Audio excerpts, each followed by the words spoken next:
أعوذ بالله من الشيطان الرجيم قل هذه سبيلي أدعو إلى الله على بصيرة أنا ومن اتبعني وسبحان الله وما أنا من المشركين.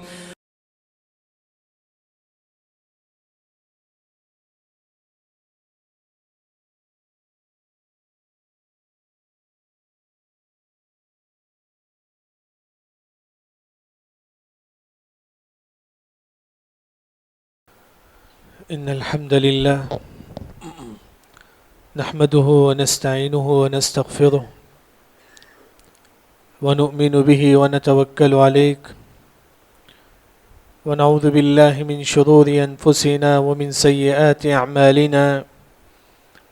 من يهده الله فلا مضل له ومن يضلل فلا هادي له، وأشهد أن لا إله إلا الله وحده لا شريك له، وأشهد أن محمدًا عبده ورسوله.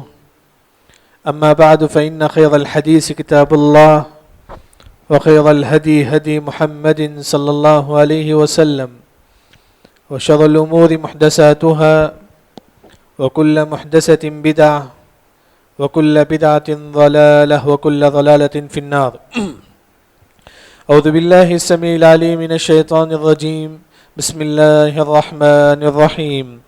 قاف والقرآن المجيد بل عجبوا أن جاءهم منذر منهم فقال الكافرون هذا شيء عجيب أإذا متنا وكنا ترابا ذلك رجع بعيد قد علمنا ما تنقص الأرض منهم وعندنا كتاب حفيظ بل كذبوا بالحق لما جاءهم فهم في أمر مریج. سب سے پہلے ہر قسم کی حمد و ثنا، کبریائی، بزرگی اسی اکیلا رب العالمین کے لیے لائق و زیبا ہے، جو تمام انسانیت کا پالنہار ہے، خالق ہے، مالک ہے. اس کے بعد اس آخر النبی محمد مصطفیٰ احمد مجتبیٰ صلی اللہ علیہ وسلم پر لاکھوں کروڑوں درود و سلام ہو، جو تمام انسانیت کے لیے ہادی اور مبشر بنا کر بھیجے گئے تھے. حاضرین جمعہ، ہم یہ بات اچھی طریقے سے جانتے ہیں کہ کئی عبادت جو ہم کرتے ہیں، نماز ہے، روزہ ہے، زکوٰۃ ہے، حج ہے، یعنی کہ صدقہ و خیرات ہے، کئی عبادتیں ہیں. یہ بات تمام کو معلوم ہے، لیکن آج اس خطبہ جمعہ میں جس ٹاپک کے تحت کچھ باتیں آپ کے سامنے رکھنے کی کوشش کروں گا، وہ یہ ہے کہ عبادت کے بعد مجھے اور آپ کو کیا کرنا ہے. ایک ہوتا ہے کہ عبادت، نماز عبادت ہے، روزہ عبادت ہے، صدقہ و خیرات عبادت ہے، تہجد عبادت ہے. یہ عمل کرنے کے بعد کیا کرنا چاہیے مجھے اور آپ کو؟ کیا کیا مسائل ہو سکتے ہیں عبادت کے بعد؟ وہ کچھ مختصر آپ کے سامنے بات رکھنے کی کوشش کروں گا. سب سے پہلا جو مسئلہ ہے، ہم لوگ نماز پڑھتے ہیں. نماز پڑھنے کے بعد یہ وسوسہ ہمارے دلوں میں آتا ہے، کیا میں وضو میں ہاتھ دھویا کہ نہیں کیا، میں وضو میں سر کا مسح کیا کہ نہیں کیا. یعنی کہ خاص طور پر کیا ہوتا ہے، عبادت کرنے کے بعد، نماز پڑھنے کے بعد اس طرح کے وسوسے آتے ہیں کہ آپ نے وضو میں ہاتھ دھویا ہے یا نہیں، وضو میں آپ کلی کیے کہ نہیں کی. اس طرح کے وسوسے عبادت کرنے کے بعد آتا ہے. اس کا حل کیا ہے؟ شریعت کیا کہتی ہے؟ مشہور قاعدہ ہے، لا اثر للوسوسة والشک بعد الفراغ من العبادہ. عبادت ہونے کے بعد اگر آپ کو کوئی اس طرح وسوسہ آتا ہے، آپ اسے چھوڑ دو، وہ شیطان کی طرف سے، اس پر توجہ نہ دو. یعنی کہ آپ عبادت کر لیے، نماز پڑھ لیے، نماز کے بعد آپ کو جو نا اس طرح کے وسوسے آتے ہیں، آپ نے نماز میں یہ نہیں کیا ہے، یا تو وضو میں آپ نے یہ نہیں کیا ہے، اس طرح اگر آپ کو وسوسہ آتا ہے، آپ اسے چھوڑ دو. شریعت یہی کہتی ہے، کیونکہ وسوسہ کس کی طرف سے آتا ہے؟ شیطان کی طرف سے. اللہ تعالیٰ فرماتی ہے کہ وَإِمَّا ينزغنك من الشيطان نزغ فاستعذ بالله. اگر وسوسہ آتا ہے تو تم کیا کرو؟ اعوذ باللہ من الشیطان الرجیم پڑھ لیا کرو، اس سے وسوسہ دور ہو جائے گا. پہلا جو مسئلہ ہے، عبادت کے بعد اگر وسوسہ آتا ہے تو اس کو تم چھوڑ دو اور اعوذ باللہ من الشیطان الرجیم پڑھا کرو. دوسرا جو مسئلہ، ایک انسان نماز پڑھ لیتا ہے، ایک انسان ایک پارہ قرآن پڑھتا ہے، آ کر اپنے دوستوں سے کہتا ہے کہ دیکھیے میں نے ایک پارہ قرآن پڑھا ہے، آج میں نے جو ہے نا اتنی نیکیاں میں نے کیا ہے. یہ نیکی بول کے بتانا یہ جائز نہیں ہے شریعت میں. اگر کوئی انسان کتنا بڑا نیکی کرے، آ کے لوگوں کے سامنے بولتا ہے کہ عملت کذا فکذا، میں نے اتنے نیکیاں کیا ہے، میں نے اتنے روپے صدقہ کیا ہے، میں نے اتنے غریب کو کھانا کھلایا ہے، بولنے کی کیا ضرورت ہے؟ اللہ تعالیٰ فرماتی ہیں کہ فَلَا تُزَكُّوا أَنفُسَكُمْ، تم اپنی پاکی بیان نہ کرو. یعنی کہ نیکی کرنے کے بعد انسان اس نیکی کو بھول جائے. نیکی کرنے کے بعد، عبادت کرنے کے بعد بعض لوگ عبادت کو بولتے ہیں میں نے یہ عبادت کیا ہے، میں نے یہ عبادت کیا ہے. بلکہ عبداللہ بن عباس رضی اللہ عنہ فرماتے ہیں لا تمدحوها، عبادت کرنے کے بعد اپنی عبادت کی تعریف کرنا، میں نے اتنی رکعت نماز پڑھا ہے، میں اتنا نیک ہوں، عبادت کرنے کے بعد اپنی تعریف بھی شریعت میں جائز نہیں ہے. یہ دوسرا جو مسئلہ ہے. تیسرا جو مسئلہ ہے وہ یہ ہے کہ امام سعدی رحمہ اللہ نے اپنی تفسیر میں ایک قاعدہ ذکر کرتے ہیں، یعنی کہ جو بھی عبادت آپ کرتے ہیں اس کے اینڈنگ میں آپ کو کیا کرنا ہے، جو بھی صدقہ آپ کرتے ہیں اس کے آخر میں آپ کو کیا کرنا ہے، جو بھی نیکی آپ کرتی ہیں اس کے آخر میں آپ کو کیا کرنا ہے. کلما فرغ من عبادہ ان یستغفر اللہ، جب بھی آپ عبادت سے فارغ ہوتی ہیں آپ بولو کہ استغفر اللہ. آپ صدقہ کر دیے اس کے بعد بولو کہ استغفر اللہ استغفر اللہ. آپ نماز پڑھیے اس کے آخر میں بولو کہ استغفر اللہ استغفر اللہ. حج ہو گیا اس کے بعد بولو کہ استغفر اللہ استغفر اللہ. یعنی کہ ہر عبادت کے اینڈنگ میں کیا بولنا ہے؟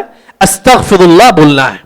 جیسے کہ آپ دیکھیں گے پارہ نمبر 2 میں اللہ تعالی حج کا ذکر کرتے ہیں، ذکر کرنے کے بعد فرماتے ہیں ثم افیضوا من حیث افاض الناس واستغفر اللہ. حج کے بعد حاجی کیا بولتے ہیں؟ استغفر اللہ بولتے ہیں. یعنی کہ ہر عبادت کے بعد انسان چھوٹی سی چھوٹی عبادت ہی کیوں نہ کرے، چاہے وہ 2 روپے صدقہ کرتا ہے اس کے بعد بولو کہ استغفر اللہ. کیوں ہم بولتے ہیں استغفر اللہ؟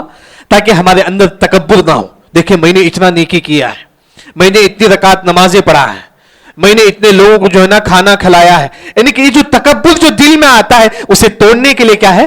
استغفر اللہ. ہر عبادت کے بعد ایک مسلمان کیا پڑھے گا؟ استغفر اللہ پڑھنا پڑے گا. یہ تیسرا عمل ہے. چوتھا جو عبادت کے بعد مجھے اور آپ کو کیا کرنا ہے، صدقہ ایک عبادت ہے. کسی کو آپ صدقہ دیتے ہیں، کسی کو آپ کپڑے لے کے دیتے ہیں، کسی کو آپ مدد کرتے ہیں. اللہ تعالیٰ فرماتے ہیں کہ لا تبطلوا صدقاتکم بالمن والاذى، صدقہ دینے کے بعد لوگوں کے بولتے ہوئے پھرنا کہ میں نے اسے کپڑا لے کر دیا ہے. چاہے آپ 10 روپے دو، آپ بولتے ہیں کہ میں نے اس کو 10 روپے دیا ہے، میں نے اس کو اسکول کا بیگ لے کے دیا ہے. یعنی کہ صدقہ کر کے بول کے دکھانا یہ شریعت میں جائز نہیں ہے. اگر کوئی مسلمان صدقہ کر کے بول کے بتاتا ہے اس کی وہ نیکی برباد ہو جائے گی. آپ نے لاکھوں روپے صدقہ کیا ہے، پھر آپ اپنے دوستوں میں بولتی ہیں کہ دیکھیں میں نے لاکھوں روپے صدقہ کیا ہے. آپ کا جو 1 لاکھ روپے جو صدقہ ہے لا تبطلوا صدقاتکم بالمن والاذى، پورا صدقہ اللہ تعالیٰ برباد کر دیں گے. یعنی کہ نیکی کرنا کمال نہیں ہے، نیکی کے بعد اس نیکی کی حفاظت کرنا یہ کمال ہے، یاد رکھیں. تو یہ چوتھی جو بات ہے، کوئی بھی آپ عمل کرتے ہیں عمل کرنے کے بعد بول کے نہیں بتانا چاہیے. اگر کوئی انسان عمل کرنے کے بعد دوسروں کے سامنے بولتا ہے میں نے اس کو وہ مدد کیا ہے، آپ کی یہ تمام نیکیاں اللہ تعالیٰ برباد کر دیں گے. 5واں جو عمل ہے، ایک ہوتا ہے کہ عبادت کے بعد عبادت ہم لوگ کرتے ہیں. تہجد ایک عبادت ہے. کتنے ایسے لوگ ہیں رات کے اندھیرے میں روم میں 2 رکعت تہجد پڑھتے ہیں، آپ کے علاوہ کسی کو معلوم نہیں. ہاں بہت بڑی نیکی ہے تہجد، یہ عبادت ہو گیا. اس عبادت کے بعد آپ کے دل میں خیال آتا ہے شیطان کی طرف سے، دیکھیں لوگوں کو معلوم ہونا چاہیے کہ آپ نے تہجد پڑھا ہے، لوگوں کو معلوم ہونا چاہیے کہ آپ تہجد گزار. حالانکہ آپ کے علاوہ کسی کو معلوم نہیں ہے آپ نے تہجد پڑھا ہے، لیکن دل میں یہ خیال آتا ہے. دیکھیں آپ نے تہجد پڑھا ہے، لوگوں کو معلوم ہونا چاہیے. کوئی انسان جو ہے نا کسی اجنبی شہر کو جاتا ہے، وہاں کوئی اسے نہیں جانتے ہیں، وہ 1 لاکھ روپے یا کسی کو صدقہ دیتا ہے، اس کے دل میں یہ خیال آتا ہے لوگوں کو میرے صدقے کے بارے میں معلوم ہونا چاہیے. یعنی کہ عبادت آپ نے کر لیا، عبادت کے بعد جو خیال ہمارے دل میں آتا ہے اگر ہم اس کو بڑھائیں گے یہ اعمال ہمارے لیے برباد ہو جائے گے۔ اگر ہم یہ سوچتے ہیں کہ ہم نے تنہائی میں جو عمل کیا ہے وہ لوگوں کو معلوم ہونا چاہیے، یہ پورے عمل برباد ہو جائیں گے۔ ہم نے جو صدقہ کیا ہے تنہائی میں کسی کو معلوم نہیں ہے، لوگوں کو معلوم ہونا چاہیے، اگر ہم یہ سوچتے ہیں یہ ہمارا پورا عمل برباد ہو جائے گا۔ یہ تمام وسوسے کہاں آتی ہیں؟ دل میں آتے ہیں۔ یہ کہاں سے آتا ہے؟ شیطان کی طرف سے۔ بعض مفسرین یہ ذکر کرتی ہیں کہ جو دل جو ہے نا اس طرح ہوتا ہے، شیطان کا منہ ہمارے دل میں ہوتا ہے، اگر ہم تھوڑی بھی دین سے پھر جائیں گے شیطان ہمارے دلوں میں وسوسہ ڈالتا ہے، یوسوس شیطان جو ہے نا ہمارے دلوں میں وسوسہ ڈالتا ہے۔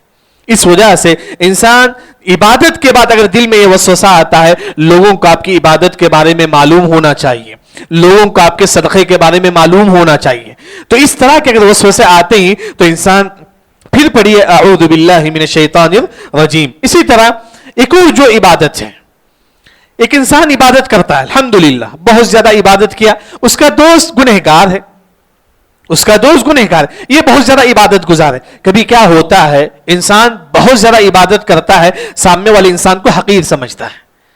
آپ عبادت کیے ہیں، عبادت کرنے کے بعد دوسروں کو حقیر مت سمجھو، دیکھیں یہ عبادت نہیں کرتا ہے، یہ سنت نہیں پڑھتا ہے، میں سنت پڑھتا ہوں۔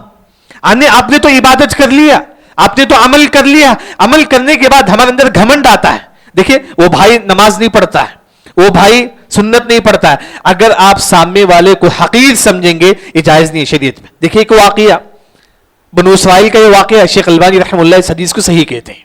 کیا واقعہ ہے؟ ایک انسان بہت زیادہ نیک تھا، اس کا بھائی گنہگار تھا، گناہ کرنے والا تھا، تو یہ بہت زیادہ نیک انسان عبادت کر کر کے اس کے اندر یہ گھمنڈ آ گیا تھا، برے انسان سے کہا کہ تو جہنم میں داخل ہوگا، اللہ تجھے کبھی معاف نہیں کرے گا۔ کبھی انسان کیا ہوتا ہے زیادہ عبادت کر کے سامنے والے کو حقیر سمجھتا ہے، حقیر سمجھنے کے بعد کہتا ہے اللہ تجھے کبھی معاف نہیں کرے گا۔ تو اس طرح اس نے کہہ دیا۔ جب ملک الموت روح قبض کرنے کے لیے آئے نیک انسان کے پاس، اسے کہتے ہی اے نیک انسان تو کہاں داخل ہوگا؟ جہنم میں داخل ہوگا۔ وہ نیک انسان نے کہا کہ کیوں؟ میں تو بہت ساری عبادتیں کیا ہوں۔ تو فرشتے کہتے ہیں اللہ کے حکم سے تم نے تو عبادت کیا ہے، لیکن عبادت کے بعد دوسروں کو حقیر کیوں سمجھتے ہو؟ تم یہ کیوں کہتے کہ تم جہنم میں داخل ہوں گے، اللہ تم کو معاف نہیں کرے گا؟ آپ عبادت کرتے ہیں، آپ عبادت کرو، لیکن دوسروں کو بولنا عبادت کرنے کے بعد یہ تو گنہگار انسان ہے، یہ تو جو ہے نا شرابی ہے، نہیں ہو سکتا ہے کہ اس کے پاس کوئی ایسی نیکی ہو جسے اللہ تعالیٰ پسند کرے۔ اسی طرح ملک الموت اس برے انسان کے پاس آتے ہیں، آ کر کہتے ہیں اللہ کے جانب سے تم جنت میں داخل ہو جاؤ۔ یعنی کہ انسان نیک کام کرنے کے بعد کسی گنہگار کو حقیر مت سمجھو۔ ہاں کوئی انسان گنہگار ہے، بے نمازی ہے، آپ اس کو نصیحت کرو، آپ اس کو بتاؤ کہ دیکھیں دین میں نماز پڑھنا ہے، سنت پڑھنا ہے، وہ عمل کر لیتا ہے تو اچھی بات ہے، لیکن حقیر سمجھنا یہ جائز نہیں ہے۔ دیکھیے ہمارے نبی کے زمانے میں ایک شخص شراب پیتا تھا، بعض لوگوں نے کہا کہ یہ تو شرابی ہے، یہ تو شرابی ہے۔ آپ صلی اللہ علیہ وسلم نے کہا کہ تم ایسا مت بولو اس کو، کیوں؟ فَإِنَّهُ يُحِبُّ اللَّهَ وَرَسُولَهُ، یہ وہ شخص ہے جو اللہ اس کے رسول سے محبت کرتا ہے۔ معلوم نہیں کہ جسے ہم حقیر سمجھتے ہیں وہ ہم سے زیادہ بہتر ہوگا، کسے ہم حقیر سمجھتے ہیں وہ کوئی ایسی نیکی کیا ہوگا جسے اللہ تعالیٰ پسند کرتا ہے۔ اسی وجہ سے نیکی کرنے کے بعد گھمنڈ انسان کے اندر آتا ہے، جس کی وجہ سے انسان سامنے والے کو حقیر سمجھتا ہے، یہ بھی نہیں ہونا چاہیے۔ ایک اور جو عمل ہے وہ ہے کہ بزنس کرنا حلال طریقے سے، یہ بالکل جائز ہے، بلکہ ثواب ہے، بلکہ ایک عبادت ہے بزنس کرنا، کیونکہ اللہ نے فرمایا کہ وَأَحَلَّ اللَّهُ الْبَيْعَ وَحَرَّمَ الرِّبَا، اللہ نے بزنس کو حلال کیا ہے، بالکل ثواب کا کام ہے، لیکن بزنس کرنے کے بعد، یہ عمل کرنے کے بعد مجھے اور آپ کو جو کام کرنا ہے وہ ہے صدقہ۔ کیوں؟ کیونکہ آپ صلی اللہ علیہ وسلم فرماتے ہیں کہ یا معشر التجار، اے بزنس کرنے والے، دیکھیں جو بزنس کرتی ہیں وہ سنیں۔ آپ صلی اللہ علیہ وسلم نے تمام بزنس کرنے والوں سے کہا ان هذا البيع يحضره اللغو والحلف، اس بزنس میں کبھی کبھی گندا مال بھی آ جاتا ہے، 1-2 روپے بھی گندا مال آ جاتا ہے۔ تو آپ صلی اللہ علیہ وسلم نے فرمایا کہ بزنس کرنے والے سنو، بزنس میں کبھی کبھی گندا مال آ جاتا ہے، فشوبوہ بالصدقہ، تم صدقہ کر کے اس گندے مال کو دور کرو۔ آج جمعے کا دن ہے، آپ آج بزنس کرتے ہیں، بزنس ہونے کے بعد جب گھر کو نکلتے ہیں 10 روپے 15 روپے اپنی حیثیت کے مطابق صدقہ کر کے چل جاؤ۔ کیونکہ آپ صلی اللہ علیہ وسلم فرماتے ہیں کہ بزنس میں گندا مال بھی آتا ہے، ہونے کے بعد تم کیا کرو، بزنس ہونے کے بعد ہمیشہ تم 10 روپے 20 روپے یعنی کہ اپنے بزنس کے مطابق، اپنی حیثیت کے مطابق صدقہ کرو، کیونکہ بزنس میں جو ہے نا کبھی غلیظ مال بھی آ جاتا ہے. یہ یعنی کہ بزنس کرنا بہت بڑا نیکی ہے، یعنی کہ ثواب کا کام ہے، ایک بہت بڑا عمل ہے. اس عمل کے بعد ہم کیا کریں گے، صدقہ کریں گے. کل ہفتے کا دن ہے، آج ہفتے کے دن بزنس کرتے ہیں، اس کے بعد اب جاتے جاتے رات میں اپنے گھر کو 10 روپے 20 روپے غریب کو دے کے ہوئے جائیے. یعنی کہ یہ صدقہ جو ہے انسان بزنس کرنے کے بعد کرنا چاہیے. اسی طرح ایک اور جو عمل ہے وہ یہ ہے کہ نماز پڑھتا ہے انسان، صلہ رحمی کرتا ہے، یعنی کہ کئی نیکی ہم کرتے ہیں. نیکی کرنے کے بعد انسان کے دل میں کیا چیز ہونا چاہیے، یہ ہوتا ہے اصل. عبادت تو تمام لوگ کرتے ہیں، عبادت کرنے کے بعد ہمارے دل میں کیا ہونا چاہیے. اللہ تعالیٰ کیا فرماتے ہیں، والذین یؤتون ما آتوا وقلوبهم وجلہ. کوئی انسان نیکی کرتا ہے، نیکی کرنے کے بعد اس کے دل میں کیا ہو، اللہ کا ڈر ہو، اس کے دل میں اللہ کا ڈر ہو. یہ اصل چیز ہے. کوئی انسان نماز پڑھنے کے بعد یہ مت سمجھو کہ میرا عمل قبول ہو گیا، نہیں، اس کے دل میں اللہ کا ڈر ہو.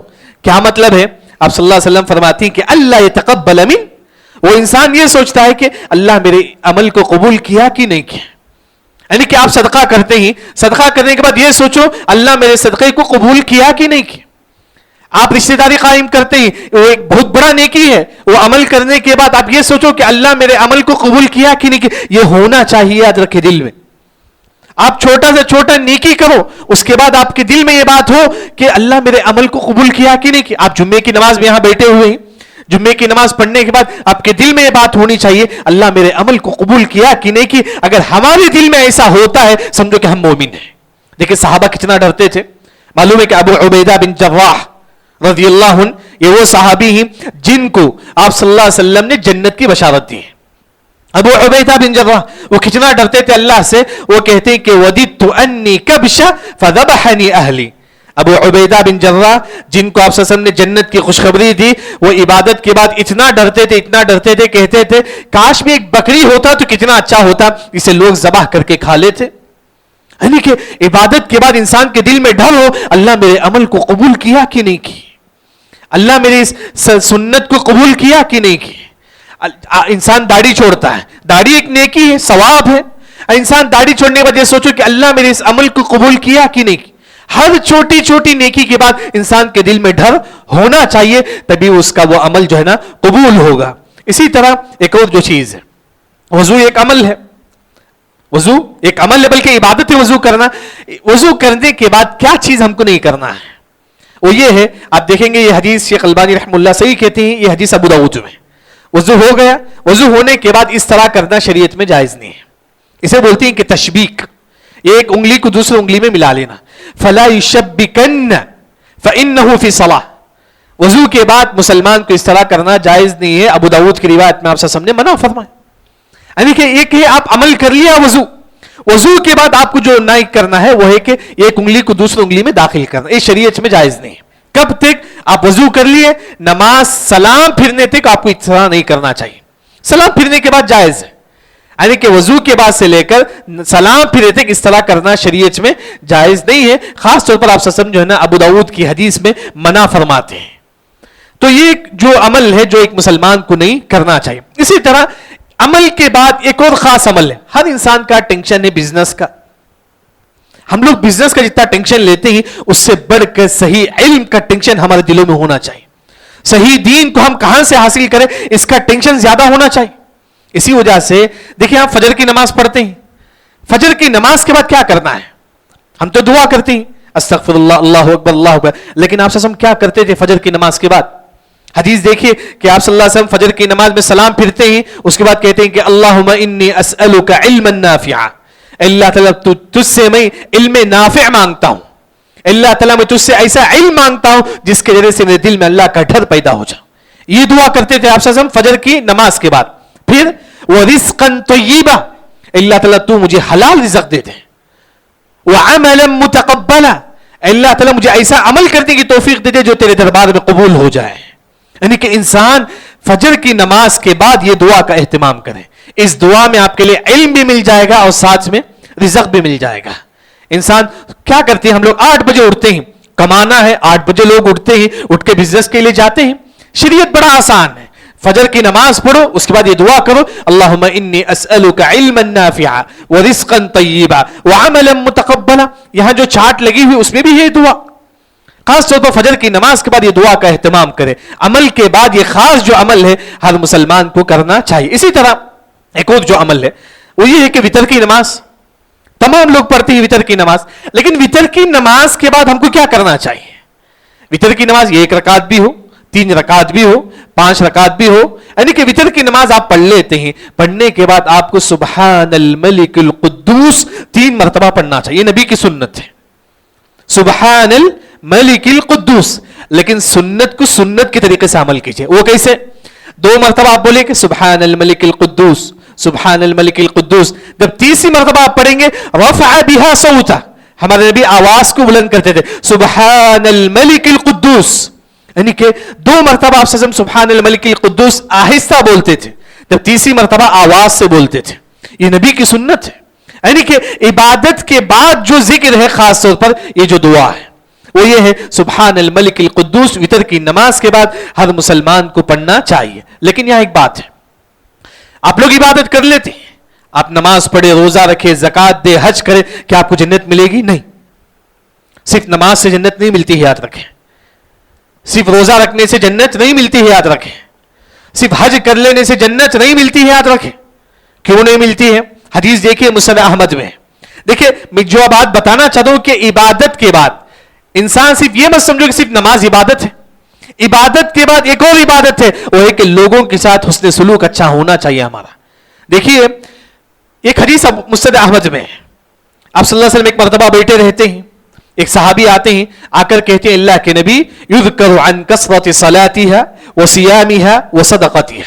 اللہ کے نبی ایک عورت ہے بہت زیادہ نماز پڑھتی ہے, بہت زیادہ روزہ رکھتی ہے, بہت زیادہ یعنی کہ ہر نیکی بہت زیادہ کرتی ہے, لیکن غیر اللہ تؤذی جیرانها, لیکن وہ اپنے پڑوسیوں کو تکلیف دیتی ہے, لیکن وہ اپنے رشتہ داروں کو تکلیف دیتی ہے. تو آپ صلی اللہ علیہ وسلم فرماتے ہیں کہ ہی فی النار, یہ عورت جہنم میں داخل ہوگی. یعنی کہ ہم لوگ سمجھتے ہیں کہ عبادت کرے تو مسئلہ ختم, نماز پڑھے تو مسئلہ ختم, روزہ رکھے تو مسئلہ ختم. نہیں, عبادت کے بعد ہم بندوں کا حق بھی ادا کرنا چاہیے. عبادت اللہ کا حق ہے, وہ ادا کرنے کے بعد بندوں کا حق ادا کریں گے تبھی جنت ملے گی. پھر آپ صلی اللہ علیہ وسلم کے سامنے ایک اور عورت کا ذکر ہوتا ہے.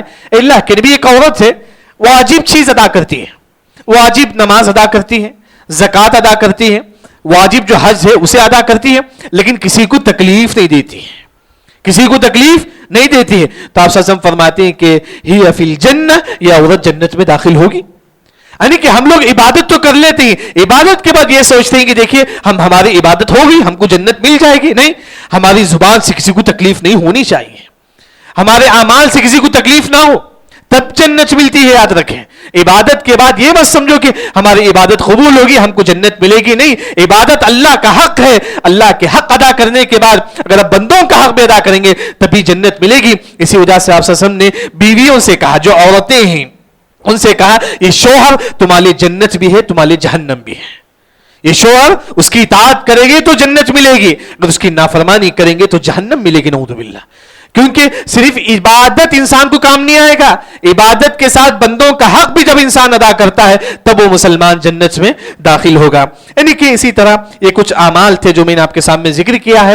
یعنی کہ ایک اور جو چیز ہے جو ہم عمل کرتے ہیں, عمل کے بعد اس عمل کی حفاظت کریں. آپ روزہ رکھتے ہیں, یعنی کہ بہت بڑی نیکیاں آپ کرتے ہیں, اس نیکی کے بعد اس نیکی کی حفاظت کریں. یعنی کہ ہم لوگ جو ہے نا, ہمارے کبھی کبھی ہمارے زبان سے گالیاں نکل جاتی ہیں, اس گالی کی وجہ سے ہماری نیکی برباد ہو جاتی ہے. یاد رکھیں, حدیث میں آتا ہے کہ یأتون یوم القیامہ بحسنات تہامۃ بیضاء, ایک انسان پہاڑ جیسی نیکی کل اللہ تعالیٰ کے پاس لے کر آئے گا. دیکھیے عمل کرنا یہ کمال نہیں ہے, اس عمل کی حفاظت کرنا ہے. ایک انسان روزے جیسی نیکی, حج جیسی نیکی اللہ تعالیٰ کے دربار میں لے کر آتا ہے, لیکن اللہ تعالیٰ اس پوری نیکی کو برباد کرتے ہیں. کیوں؟ وقد شتم ھذا, اس نے کسی کو اگر گالیاں دیا ہے وہ نیکی اس کو دے دیا جاتا ہے. میں نماز پڑھ کے کل اللہ کے پاس آؤں گا, یعنی کہ اگر میں کسی کو گالیاں دیا ہوں میری نیکی اللہ تعالیٰ اس کو دے دیں گے جس کو میں نے گالیاں دیا ہے. اگر ہم نے کسی کا مال ہڑپ کیا ہے ہماری نیکی اللہ تعالیٰ اس کو دے دیں گے جس کا ہم نے مال ہڑپ کیا ہے. یعنی کہ عبادت کرنا کمال نہیں ہے، عبادت کے بعد اس عبادت کی حفاظت بہت ضروری ہے. یعنی کہ آج خطبے کا جو خلاصہ ہے وہ یہ ہے کہ عبادت انسان کرتا ہے، اس کے بعد کیا کرنا چاہیے. سب سے پہلے عبادت کے بعد اگر وسوسہ آتا ہے تو اس کو جو ہے نا چھوڑ دو آپ، کیونکہ شیطان کی جانب سے ہے، اس کا کوئی اثر نہیں ہوتا ہے. عبادت کے بعد آپ کے دل میں خیال آتا ہے کہ آپ نے وضو کیا کہ نہیں، آپ نے وضو میں کلی کیا کہ نہیں، اس طرح کے وسوسے آتے ہی نماز کے بعد آپ اس کو چھوڑ دو، یہ شیطان کے جانب سے ہے. ساتھ میں اعوذ باللہ من الشیطان الرجیم پڑھو. عبادت کے بعد دوسرا جو مسئلہ ہے، میں نماز پڑھ لیا، لوگوں کو بتاتے ہوئے پھرتا ہوں کہ میں نے نماز پڑھا ہے، میں نے اتنا پارا قرآن پڑھا ہے، میں نے اتنی نیکیاں کیا ہے. عبادت کے بعد اپنی نیکیوں کو بول کے بتانا یہ شریعت میں جائز نہیں ہے. جیسا کہ اللہ تعالیٰ فرماتی ہے کہ فلا تزکوا انفسکم، اے لوگوں تم اپنی پاکی بیان نہ کرو. تیسری جو چیز ہے، جو بھی عبادت آپ کرتے ہیں اس کے بعد بولو کہ استغفر اللہ. یہ استغفر اللہ ہم کیوں پڑھتے ہیں؟ عبادت کرنے کے بعد ہمارے دل میں گھمنڈ آتا ہے، میں نے تہجد پڑھا ہے، میں نے اتنا ذکر کیا ہے. جو گھمنڈ کو توڑنے کے لیے اہل علم نے فرمایا کہ ہر مسلمان عبادت کے بعد استغفر اللہ پڑھے. چوتھا جو عمل ہے، ہم نے صدقہ ایک عبادت ہے وہ کر لیا، ہم نے صدقہ دینے کے بعد اس عمل کی حفاظت کرے، بولتے ہوئے مت پھرے کہ میں نے فلاں کو کپڑا لے کے دیا ہے، میں نے فلاں کو پینسل لے کے دیا ہے، یہ جائز نہیں ہے. صدقہ دینے کے بعد دوسروں کو بولتے ہوئے پھرنا کہ میں نے فلاں گھر کا کرایہ میں بنتا ہوں، جائز نہیں ہے. نیکی کرنے کے بعد دوسروں کو بولتے ہوئے پھرنا یہ بھی شریعت میں جائز نہیں. اسی طرح ایک اور جو عمل ہے، جو آپ روم میں اندھیرا، کسی کو معلوم نہیں آپ نے تہجد پڑھا ہے، آپ کے علاوہ کسی کو معلوم نہیں ہے، لیکن ہمارے دل میں یہ خیال آتا ہے میری جو تہجد ہے دوسروں کو معلوم ہونا چاہیے. آپ نے کسی کو معلوم نہیں ایسا صدقہ کیا ہے، لیکن آپ کے دل میں یہ خیال آتا ہے میں نے جو صدقہ کیا ہے دوسروں کو معلوم ہونا چاہیے. اگر ابھی جو خیال کو اگر آپ نہیں توڑیں گے، یہ خیال جو دل میں آتا ہے اگر اس خیال کو نہیں توڑیں گے، کیسا توڑنا چاہیے؟ اعوذ باللہ من الشیطان الرجیم پڑھیے. اگر آپ اس خیال کو نہیں توڑیں گے یہ ریاکاری میں شمار ہو جائے گا، جس کی وجہ سے ہماری وہ تہجد جیسی نیکی برباد ہو جائے گی. اسی طرح ایک اور جو بزنس ایک نیک عمل ہے، ایک عبادت ہے، بزنس کرنے کے بعد ہر دن جب رات میں آپ گھر کو جاتے ہیں جتنا بزنس ہوا ہے، یعنی کہ اپنی حیثیت کے مطابق جو ہے نا صدقہ کر کے جو ہے نا ایک مسلمان گھر کو جائیے. کیونکہ آپ سسم فرماتے ہیں اے بزنس کرنے والے، بزنس میں کبھی کبھی گندا مال بھی آ جاتا ہے، اس کو دور کرنے کے لیے تم کیا کرو؟ صدقہ کرو. ایک اور جو چیز ہے وہ یہ کہ آپ نے کوئی بھی نیکی کیا ہے، نیکی کرنے کے بعد جیسا کہ جمعے کی نماز ہے، آپ جمعے کی نماز پڑھنے کے بعد آپ کے دل میں ڈر ہو اللہ نے اس عمل کو قبول کیا کہ نہیں کیا. یہ مومن کی پہچان ہے، یہ مومن کی پہچان ہے. عمر بن خطاب رضی اللہ عنہ کتنے بڑے صحابی رسول ہیں، اگر جس راستے سے وہ جاتے شیطان اپنا راستہ بدل لیتا.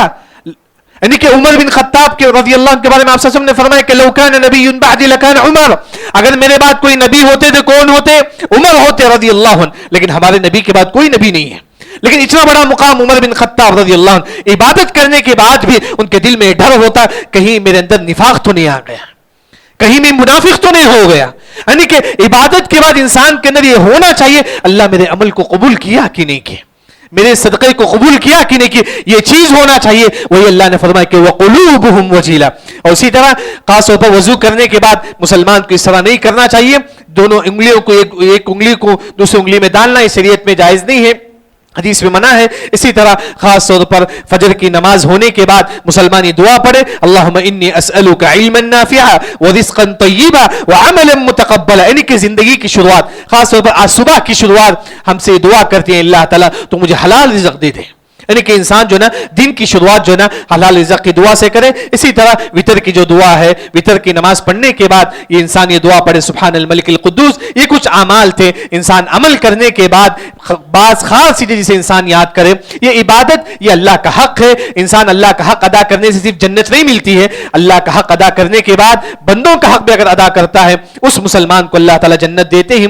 اللہ رب العزت سے دعا ہے اللہ تعالیٰ ہم تمام کو صحیح دین سمجھ کر عمل کرنے کی توفیق عطا فرما. بارك الله لنا ولكم في القرآن المجيد ورفعني وإياكم بما فيه من الآيات والذكر الحكيم. أقول قولي هذا وأستغفر الله الذي ولكم ولسائر المسلمين أجمعين.